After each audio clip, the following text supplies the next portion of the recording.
A roadshow narration. Opening. The wizard steps forward. Ah, come closer, friends. Not too close, just close enough to hear the truth beneath the noise. You see, long before rockets, before computers, before markets moved at the speed of light, civilizations rose and fell by something far simpler: what they could touch, what they could mine, what they could preserve. Salt, copper, stone, fire, and knowledge, passed from hand to hand, father to son, mother to daughter, apprentice to master. Tonight, I will tell you a story the history books whisper about, but rarely explain. Act 1. The Alchemy of Everyday Power. Once upon a time, salt was more valuable than gold. Not because it glittered, but because it kept life from rotting. Salt preserved food. Salt healed wounds.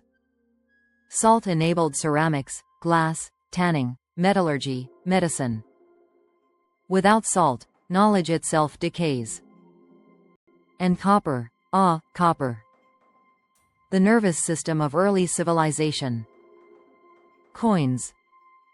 Tools. Plumbing.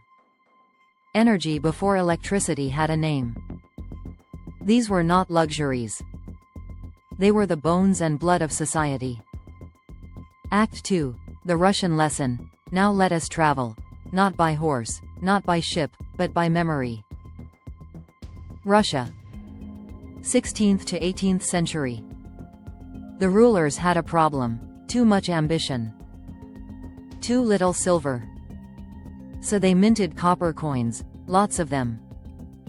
They told the people, these are worth the same, but the people knew better. Copper flooded the markets. Prices exploded. Trust collapsed.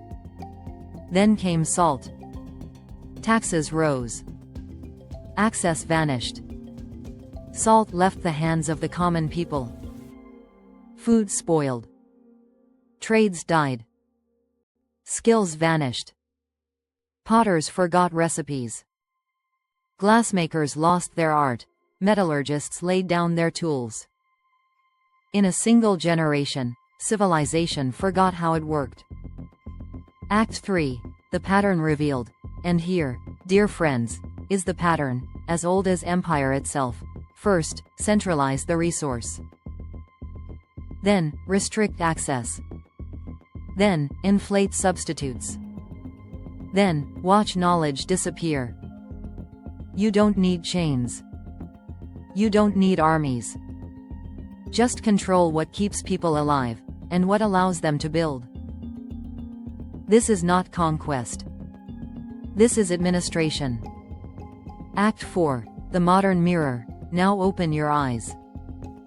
What is salt today? Energy. Lithium. Copper, again. Rare earths. Oil. Water. Data. What is copper today? Electricity. Wires. Motors. Robotics. Computing. And what happens when access is restricted? Prices rise. Skills narrow. Innovation slows. Dependence grows. The names change. The playbook does not. Act 5. The loss of knowledge. Here is the cruelest trick of all. When resources vanish, skills vanish quietly. No riots. No headlines. Just forgetting. How did they build that? Why can't we replicate it? What technology was lost? Nothing mystical. Nothing alien. Just broken supply chains, and broken apprenticeships. Act 6. The Wizard's Warning. Understand this, travelers. A civilization does not collapse when buildings fall. It collapses when knowledge transmission stops.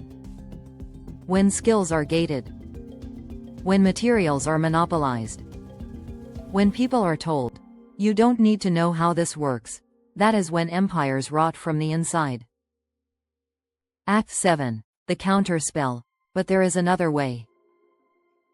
Build with local materials. Preserve open knowledge.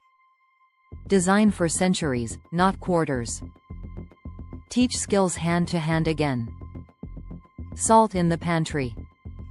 Stone in the ground. Energy at the source. A civilization that remembers how to build is a civilization that cannot be enslaved. Closing. The wizard steps back. So remember this, wherever you travel. The true wealth of a people is not gold. Not lithium. Not data. It is distributed capability. When many hands know how to make, repair, and preserve, no empire can starve them. Thank you for listening. Walk gently. Build wisely. And may your salt never be taxed away. Global Robotics Corporation Interplanetary Trading Company Robert Coley.